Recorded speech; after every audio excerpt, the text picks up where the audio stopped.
Hi friends, അപ്പോൾ ഇന്ന് നമ്മൾ ഒരു നാടൻ ചിക്കൻ കറിയാണ് വെക്കാൻ പോകുന്നത്. അപ്പോൾ 2 കിലോ ചിക്കൻ ആണ് നമ്മൾ കൊണ്ടുവന്നിരിക്കുന്നത്. അപ്പോൾ ആദ്യം നമുക്ക് വെളിച്ചെണ്ണ ഒഴിക്കാം.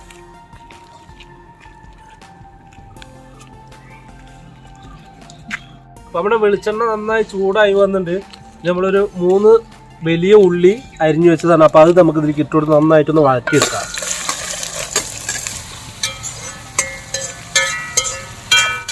അപ്പോൾ നമ്മുടെ സബോള നന്നായി വഴറ്റിയെടുത്തിട്ടുണ്ട് കേട്ടോ. അപ്പോൾ ഇനി നമുക്കൊരു 2 ടീസ്പൂൺ ഇഞ്ചിയും വെളുത്തുള്ളിയും ചതച്ചതാണ്. അപ്പോൾ അതുകൂടി നമ്മൾ ചേർത്ത് കൊടുക്കുന്നുണ്ട്. സബോള വഴറ്റുമ്പോൾ നന്നായി ശ്രദ്ധിക്കാനുള്ളത് നന്നായി വഴറ്റിയെടുക്കണം. അല്ലാന്നുണ്ടെങ്കിൽ നമ്മുടെ കറിക്ക് മധുരം ഉണ്ടാവുക. അപ്പോൾ നന്നായി വഴറ്റിയെടുക്കാൻ ശ്രമിക്കുക. അത് ഏത് കറി വയ്ക്കുമ്പോഴും കറി മധുരം ഇല്ലാണ്ടിരിക്കണം എന്നുണ്ടെങ്കിൽ നന്നായി സബോള വഴറ്റിയെടുക്കണം.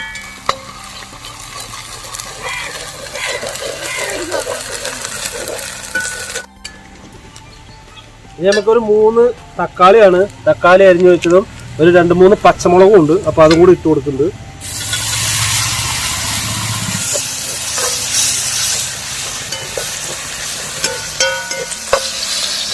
പിന്നെ നമുക്ക് ആവശ്യത്തിന് ഉപ്പിട്ട് കൊടുക്കുന്നുണ്ട്.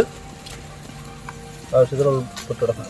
മസാല ഇട്ട് കൊടുക്കുമ്പോൾ പ്രത്യേകം ശ്രദ്ധിക്കുന്നത് തീയൊക്കെ നന്നായി കുറയ്ക്കണം, അല്ലെങ്കിൽ പെട്ടെന്ന് അടി പിടിക്കാൻ സാധ്യതയുണ്ട്.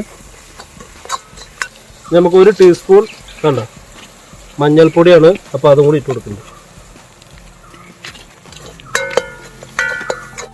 പിന്നെ ആവശ്യത്തിന് നമ്മൾ മുളക് പൊടി ഇട്ട് കൊടുക്കുന്നുണ്ട്. ഒരു 2 ടീസ്പൂൺ മുളക് പൊടി ഇട്ട് കൊടുക്കേണ്ടത്. നല്ല എരിവുള്ള മുളക് പൊടിയാണ്. അപ്പോൾ അവരവരുടെ ഇഷ്ടത്തിന് എരിവ് കൂട്ടിയും കുറച്ചും വേണമെങ്കിൽ ഇട്ട് കൊടുക്കുക. നന്നായിട്ടൊന്ന് പച്ചമണം പോകുന്നവരൊന്ന് ഇളക്കി കൊടുക്കുക. പിന്നെ നമുക്ക് വൃത്തിയാക്കി വെച്ചിട്ടുള്ള ചിക്കനാണ്. അപ്പോൾ അതും കൂടി നമ്മൾ ഇട്ട് കൊടുക്കുന്നുണ്ട്. 2 കിലോൻ്റെ മുകളിൽ ചിക്കൻ കിട്ടും. അപ്പോൾ അതും കൂടി നമ്മൾ ഇട്ട് കൊടുക്കുന്നത്.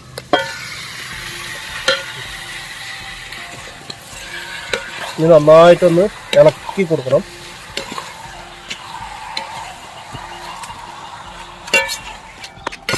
നമ്മുടെ ചിക്കൻ നന്നായി ചൂടായി വന്നിട്ടുണ്ട്. ഇനി നമുക്ക് ആവശ്യത്തിന് വെള്ളം ഒഴിച്ചു കൊടുക്കണം. ആവശ്യത്തിന് വെള്ളം ഒഴിച്ചു കൊടുത്തിട്ട് വേണം വേവിക്കാൻ. മതി. ഇത് 1/4 ഭാഗം വേവായിട്ടുണ്ട്. ഇനി നമുക്ക് ഒരു 3-4 ടീസ്പൂൺ മല്ലിപ്പൊടി ഇട്ട് കൊടുക്കണം. ആദ്യം തന്നെ നമ്മൾ മല്ലിപ്പൊടി ഇട്ട് കൊടുക്കരുത്. അപ്പോൾ എന്താണെന്ന് വെച്ച് കഴിഞ്ഞാൽ പെട്ടെന്ന് അടി പിടിക്കുള്ളൂ. ഒരു 4 ടീസ്പൂൺ മല്ലിപ്പൊടി ഇട്ട് കൊടുത്തിട്ടുണ്ട്.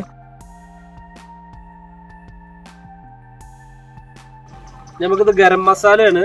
ഗരം മസാല ഒരു 1.5 ടീസ്പൂൺ ഗരം മസാല ഇട്ട് കൊടുക്കുന്നുണ്ട്.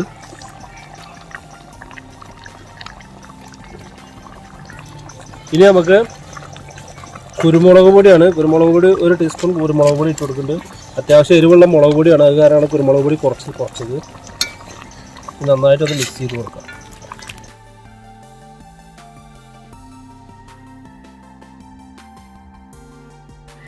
നമ്മുടെ കറി ഏകദേശം ആയി വന്നിട്ടുണ്ട്. ഇനി നമുക്ക് ആവശ്യത്തിന് മല്ലിയില ഇട്ട് കൊടുക്കാം. നന്നായി കറി ആയതിൻ്റെ ശേഷം വേണം ഇടാൻ, അല്ലാന്നുണ്ടെങ്കിൽ മണം പെട്ടെന്ന് പോവും. ഇതാകുമ്പോൾ ശരിക്കും മണം പിടിക്കും. ഇനി ഒരു 3 തണ്ട് കറിവേപ്പിലയും കൂടി ഇടുന്നുണ്ട്. അതും കൂടി ഇട്ട് കൊടുക്കുക. ഒരു 5 മിനിറ്റ് കൂടി ഒന്ന് തിളച്ചതിന് ശേഷം നമുക്ക് ഇറക്കി വയ്ക്കാം.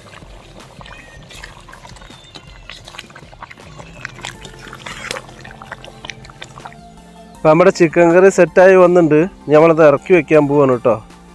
നമുക്കത് ഇറക്കി വയ്ക്കാം.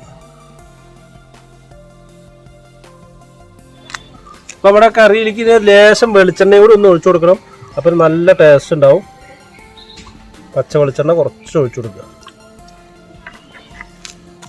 അപ്പം നമ്മുടെ കറി നമ്മൾ ടേസ്റ്റ് ചെയ്ത് നോക്കാൻ പോകണം കേട്ടോ. കറിയൊക്കെ സെറ്റായി വന്നിട്ടുണ്ട്. നമ്മൾ കുറച്ച് കപ്പയാണ് എടുത്തിറക്കുന്നത്.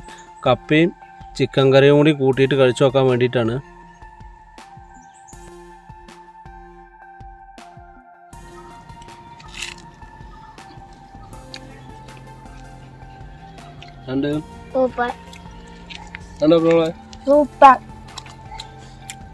അപ്പം അടിപൊളി കറിയാണ് കേട്ടോ.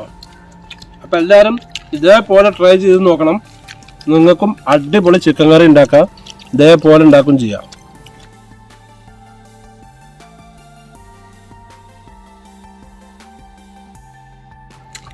കപ്പയും കൂട്ടി കഴിക്കാൻ സംഭവം അടിപൊളിയാണ്. അപ്പം മറക്കാതെ ഞങ്ങളുടെ ചാനൽ എല്ലാവരും സബ്സ്ക്രൈബ് ചെയ്യുക, ലൈക്ക് ചെയ്യാൻ മറക്കരുത്. പരമാവധി എല്ലാവർക്കും ഷെയർ ചെയ്ത് കൊടുക്കുക. അപ്പോൾ ഇനി ഞങ്ങൾ അടിപൊളി വീഡിയോകളായിട്ട് ഇനിയും വരും. അപ്പോൾ എല്ലാവർക്കും ബൈ ബൈ.